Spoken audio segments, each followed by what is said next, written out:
सरकार ने जो ये पुरानी स्कीम में अगर आप हैं तो ये वाला है आपके लिए जो हम लिख रहे हैं, अब 3 लाख तक नो टैक्स, 3 से 6, 5, 6 से 9, 10, 9 से 12, 15, 12 से 15, 20, 15 के ऊपर 30%। दूसरी तरफ अगर आप हैं तो नई रिजीम को आप ऑप्ट करते हैं तो 7 लाख तक अब आपको एग्जेम्पशन है। क्यों ऑप्ट करें लोग न्यू जो टैक्स रिजीम है उसके लिए, और किस तरह से आप समझाएंगे जो ये ऐलान किया गया है डायरेक्ट टैक्सेस को लेकर? तो इवेंचुअली सरकार का यही है कि आप ओल्ड रेजिम से न्यू रेजिम में शिफ्ट हो जाएं। ओल्ड रेजिम में काफ़ी एग्जेम्पशंस हैं, काफ़ी डिडक्शंस हैं जो कि बहुत सालों से चल रहे हैं, और उसके कारण काफ़ी सारी कॉम्प्लिकेशंस आते हैं, काफ़ी सारे लिटिगेशन और डिस्प्यूट्स बढ़ते हैं। जो न्यू टैक्स रेजिम है वो काफ़ी सिंपल है, स्ट्रेट फॉरवर्ड है, वहाँ पे मिनिमम एग्जेम्पशंस हैं, मिनिमम डिडक्शंस है। तो कहीं ना कहीं सरकार ये चाहती है कि in next 5 years people opt for the new regime which is far more simpler, और वहाँ पे डिस्प्यूट्स और लिटिगेशन होने के चांसेस बहुत ही कम है।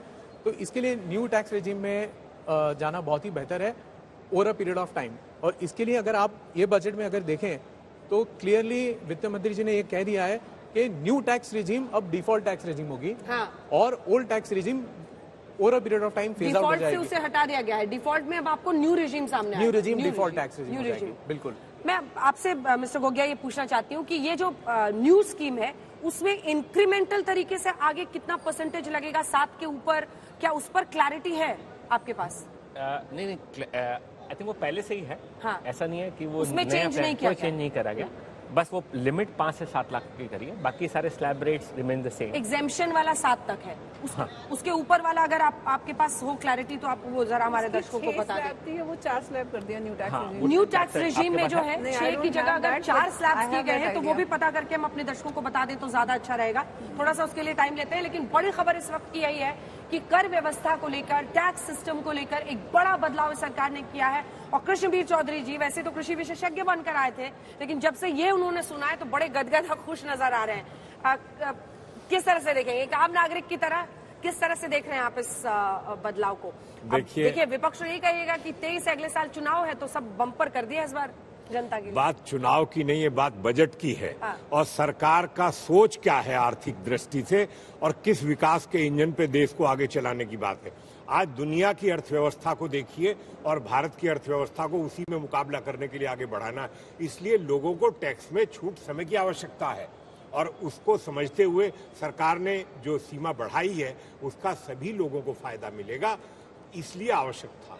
सरकार देखिए पिछले 4 सालों को देख लीजिए और अब इस साल को देख लीजिए। हर बार लोग सोचते थे कि 20-25 हजार रुपए की छूट बढ़ जाएगी, 50 हजार की बढ़ जाएगी, लेकिन सरकार ने 5 लाख से 7 लाख तो सीधे किया है, और जो 2.5 लाख तक की छूट थी उसको भी 3 लाख किया है, 50 हजार उसमें भी बढ़ाया है। हाँ। तो ये हर आदमी के लिए सरकार के मन में जो उसकी हिस्सेदारी रही है विकास में, उसकी छूट है, और इसका देश के तमाम लोगों के दिल में खुशी है और इसका स्वागत करते हैं बजट का।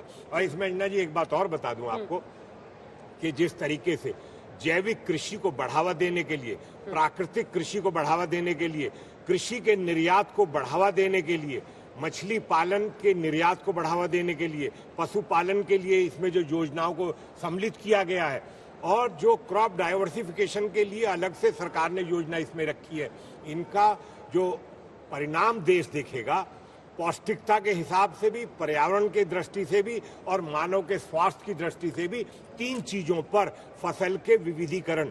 जब हम मोटे अनाज की बात करते हैं वो इसलिए नहीं करते कि वो सिर्फ किसान तक ही सीमित है, वो देश के हर नागरिक के स्वास्थ्य के लिए लाभदायक है, उसमें कम पानी लगेगा। तो ये किसानों के दृष्टि से, कृषि की दृष्टि से विकास का है, बजट विकास के लिए है और निर्यात बढ़ाने के लिए।